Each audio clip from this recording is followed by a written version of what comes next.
બનાસકાંઠાના ઈસરવા ગામના ખેતરોમાં પાણી ભરાયા। ઈસરવા ગામમાં ખેતરમાં આવેલા ઘરમાં પાણી ભરાયા। ઘરમાં પાણી ભરાતા પરિવાર રઝળી પડ્યો। ઈસરવામાં રહેણાંક મકાનો જળમગ્ન બન્યા તો ઘર છોડી અન્ય સ્થળે આશરો લેવા પરિવાર મજબૂર બન્યો। પીડિત પરિવારે સરકાર પાસે આર્થિક સહાયની માંગ કરી છે। તંત્રની ગેરહાજરી વચ્ચે ઈસરવા પહોંચી છે TV13 ગુજરાતીની ટીમ।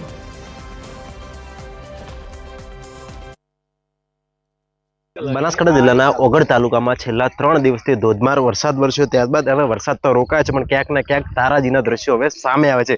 અત્યારે ઓગળ તાલુકાના ઈસરવા ગામે પહોંચ્યો ને એક બેનનું ઘર છે, આ બેનના ઘરમાં પણ અત્યારે પાણી વળે છે। સીધા દ્રશ્યો જોઈ શકો છો। દ્રશ્યમાં કે અત્યારે આ ઘરમાં ઘૂંટણ સમાન પાણી છે અને આ પાણીના કારણે આખા ઘરનો સામાન પણ અત્યારે પલળી ગયો છે। એટલે ક્યાંક ને ક્યાંક ઘરના પરિવાર લોકો ત્યાં અત્યારે મુશ્કેલીમાં મુકાય। બીજી તરફ અત્યારે એક ખાટલો છે, કપડાં છે, ગાદલા સહિતની વસ્તુ પણ ચીજ વસ્તુ પણ ઉપર ચડાય છે। બીજી તરફ એક માટલા પડે છે પાણીના, એ માટલા પણ અત્યારે પાણીમાં ગરકાવ છે, એટલે માટલા પણ અત્યારે તરી રહ્યા। તો બીજી તરફ એક દ્રશ્ય એવા બતાવીશ કે અત્યારે આ એક ચૂલો છે અને લાકડા છે, આ ચૂલા ઉપર આ પરિવાર આ રસોઈ બનાવીને જમતો, એ ચૂલો અત્યારે તો પાણીમાં ગરકાવ છે। એટલે ક્યાંક ને ક્યાંક પાણી અત્યારે ઘરમાં ગરકાવ છે। એક બેન છે, એમની સાથે પણ વાત કરીશું। બેન, શું કહો છો? આ ઘર તમારું છે ને અત્યારે પાણીમાં ગરકાવ છે, શું કહો?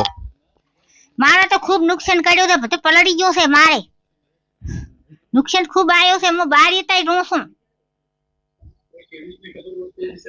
મારા છોકરા બે બહાર જતા રહ્યા છે, હું એકલી બેઠી છું હવે પાણીમાં।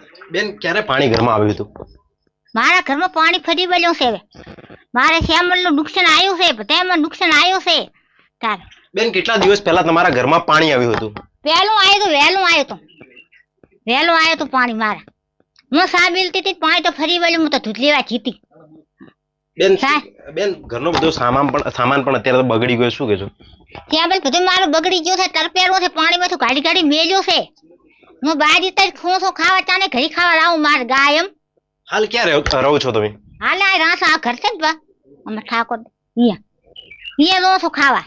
શું કોઈ વહીવટી તંત્ર, કોઈ ટીમો બીજું કોઈ આવ્યું તો જોવા? અહીંયા કોઈ આવ્યું નથી, કોઈ જોવા નથી આવ્યું। હશે બધું આ હું ઠેરાય છે નીકળી છું તાર, અમારા ઘરને કોઈ આયા નથી। તો અત્યારે તો આ બેન કહી રહ્યા છે કે અત્યારે હજી સુધી કોઈ વહીવટી તંત્રની ટીમો પણ અહીંયા નથી પકડી, માત્ર ખાલી ને ખાલી TV13 ની ટીમ પહોંચી છે। એટલે ક્યાંક ને ક્યાંક અહીંયા વહીવટી તંત્રની ટીમો પકે ને આ બેનના ત્યાં થોડી મદદ કરી બેન અત્યારે તો માંગ કરે છે। બીજી તરફના દ્રશ્ય બતાવે કે અત્યારે જે કબાટ સહિતની વસ્તુ છે એ પાણીમાં ગરકાવ છે। ક્યાંક ને ક્યાંક આખો પરિવાર અત્યારે તો મુશ્કેલીમાં છે। જ્યારે પાણી આવે ત્યારે આ બેન પોતાના બાળકોને લઈને ઘરના બહાર નીકળ્યા હતા અને અત્યારે સરકાર જોડે એક જ માંગ કરી કે જલ્દીથી જલ્દી અહીંયા સરકારની ટીમો પહોંચે અને સહાય કરે, તેવા બેનની અત્યારે તો માંગ જોવા મળી રહી છે। વિક્રમ ઠાકોર, TV13 બનાસકાંઠા।